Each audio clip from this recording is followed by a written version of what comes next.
करने वाली भी है, लेकिन इसमें ये मसला है कि डस्ट बहुत ज़्यादा है और डस्ट की वजह से ये काफ़ी थोड़ी सी खतरनाक, ये देखें इतनी तेज़ है कि मैं भी पीछे की तरफ जा रहा हूँ। तो आप लोग सब लोग भी, मुझे जितने भी व्यूवर्स हैं, मुझे बताएं कि मेरा ख्याल है कि पूरे लाहौर में, पंजाब में ये जो है ये हैवी आंधी चल रही है। तो आप लोग बताइएगा आपके यहाँ आई है कि नहीं आई है।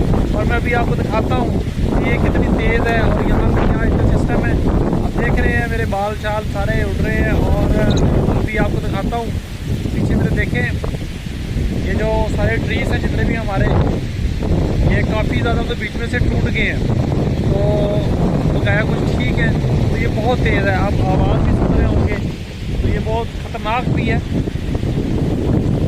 और इन्जॉय करने वाली भी है। आप लोग भी इन्जॉय करें और मेरे साथ चलें, मैं आपको दिखाता हूँ और इन्जॉय करते रहिएगा। पूरी वीडियो एंड तक देखिएगा और जो न्यू आते हैं काइंडली ज़रूर सब्सक्राइब कर दिया करें। आज मेरे साथ चलें, देखते हैं।